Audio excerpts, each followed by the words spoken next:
die aanbieding wat ek het, sluit aan by die tema waarna reeds verwys is na hermeneutiek en my titel is om saam met al die heiliges Christus te ken.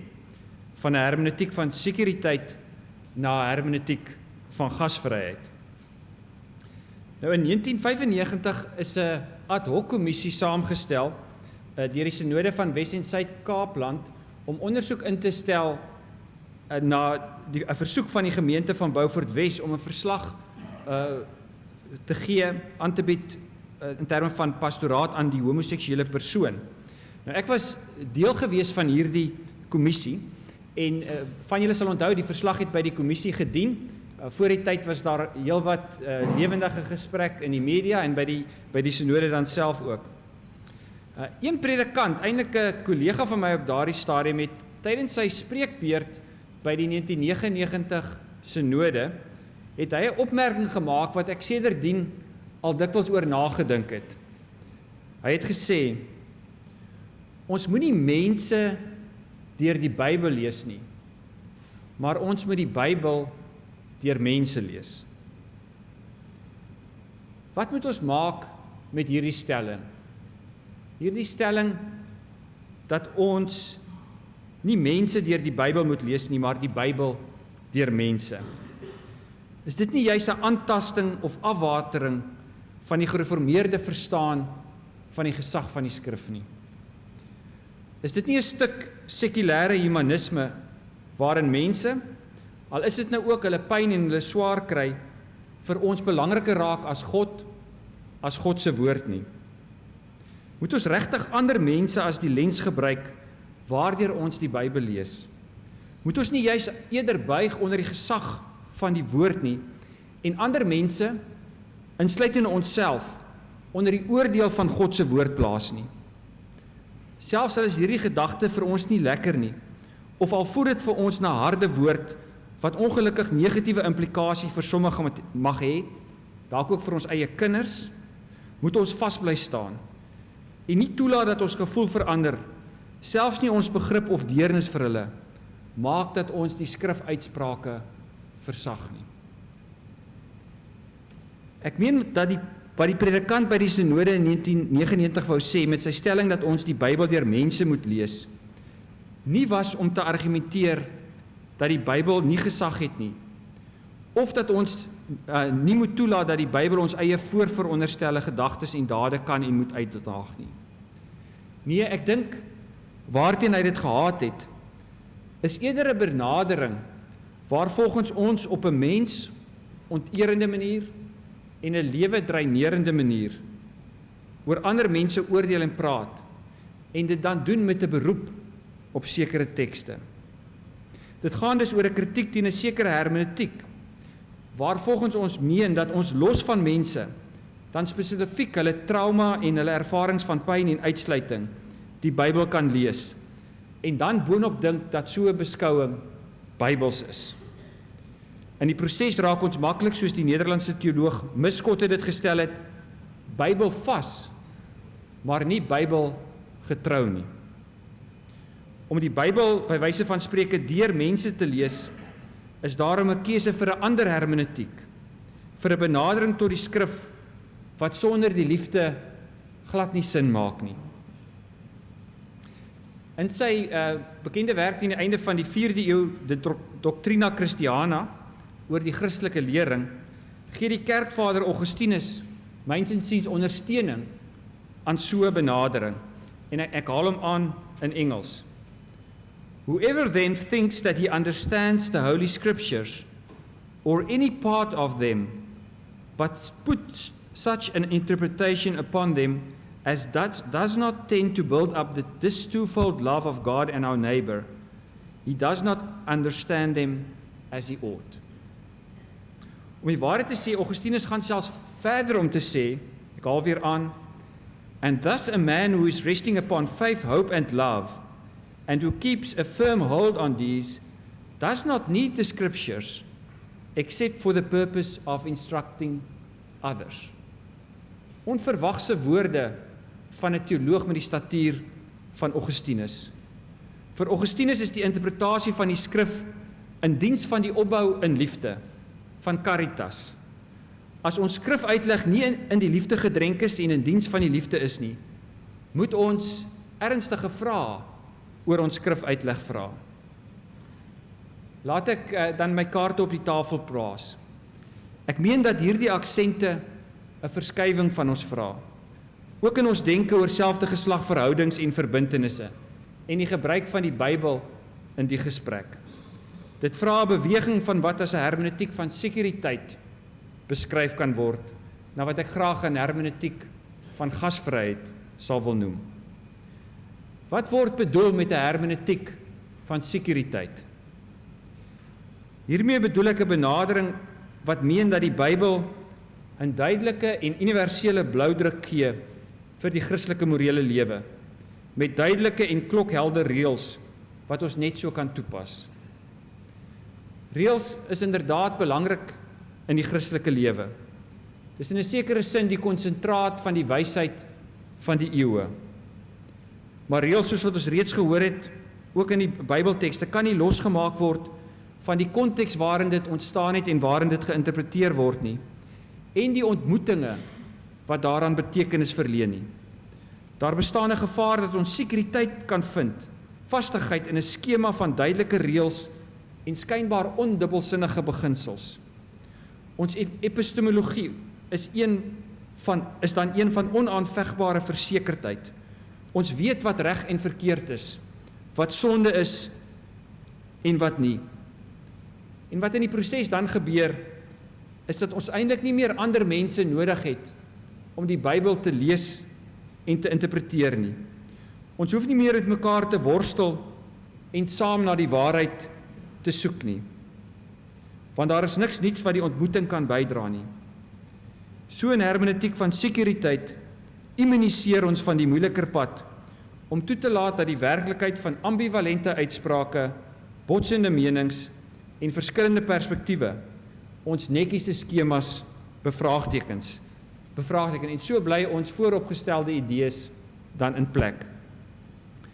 Miskien is die diepste beperking van so 'n hermeneutiek van sekuriteit dat ons eintlik nie eens meer vir God nodig het nie. Ons hoef nie met ons naaste of God te worstel nie, want die waarhede is reeds vir ons gegee op 'n manier wat nie interpretasie vra nie. In kort, die waarheid word van die soeke na die waarheid losgemaak. Ek meen dat so 'n hermeneutiek van sekuriteit in ons dag 'n groot versoeking bied. So 'n houding is vir alle versoeking as ons voel ons identiteit word bedreig.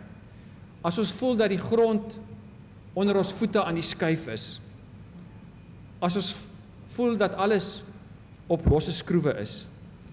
Dan soek ons vastigheid. Dan wil ons weer beheer terugkry. Weer morele orde skep. Weer die afvalliges tot orde roep. Ek meen dat ons hierdie versoeking in ons tyd moet weerstaan. Die beter weg is na my oordeel die weg van 'n hermeneutiek van ontmoeting, 'n hermeneutiek van gasvryheid. 'n Hermeneutiek van gasvryheid bevestig dat ons die Bybel inderdaad deur en met mense moet lees. Dit is 'n verbintenis tot wat as 'n ekumeniese waarheidsoeke beskryf kan word. Dat ons verbind is om saam met al die heiliges Christus te leer ken. In terme van die gesprek oor selfde geslagverhoudings beteken dit inderdaad nothing about us without us. Hierdie hermeneutiek meen ek vra nie dat ons die Bybel minder ernstig moet neem nie, eksegese, uitleg en so meer nie, of dat ons sekere tekste nie moet lees nie. Dit vra om die waarheid te sê dat ons die Bybel, dan die hele Bybel, meer ernstig neem. En dit is wel belangrik om te sien dat hierdie beweging na gasvryheid reeds sterk uit die Bybelse tekste na vore beer.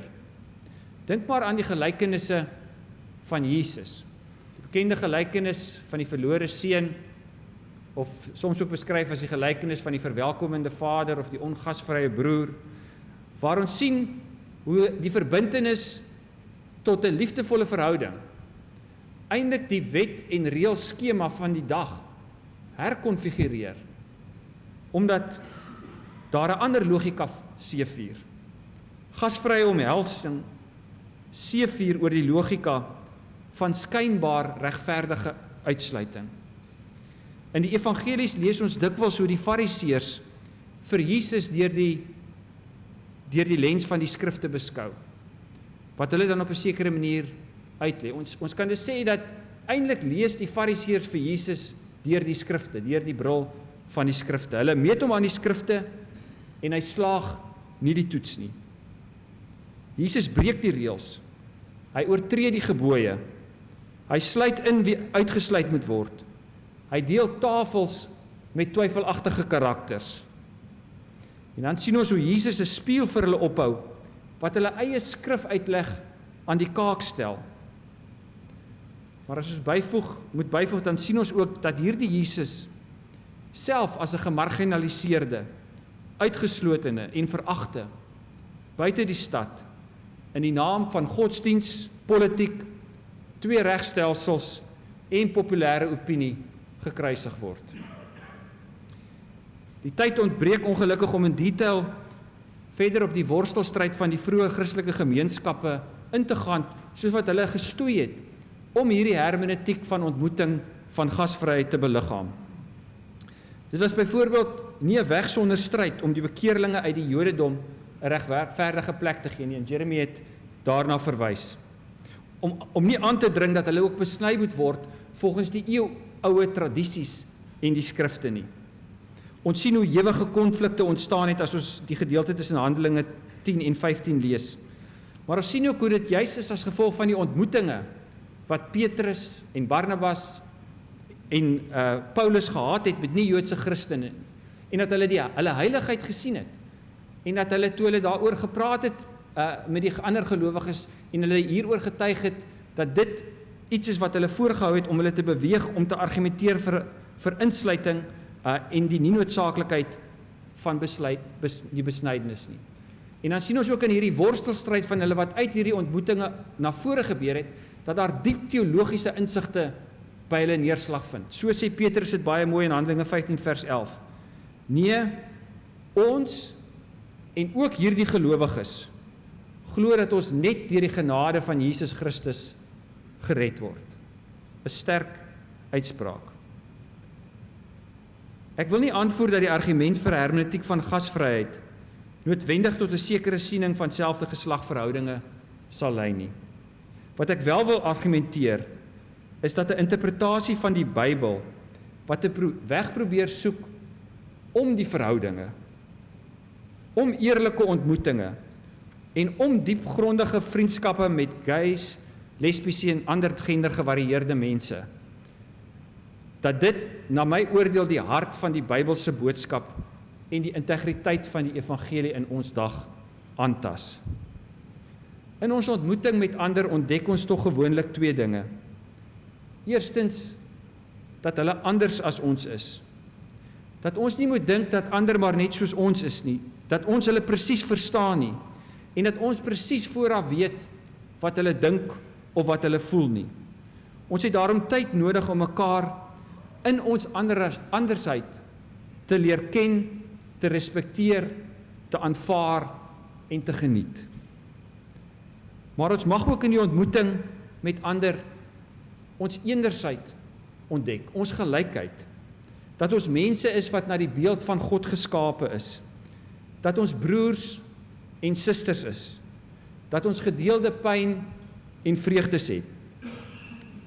Calvin sou ons al herinner, dat selfs die verste vreemdelinge dra vergrootglas, waarin ons hulle as broers en susters sien verskyn. Om terug te keer na die besluit van die Synode van Wes en Suid-Kaapland van 1999 waarna ek verwys het.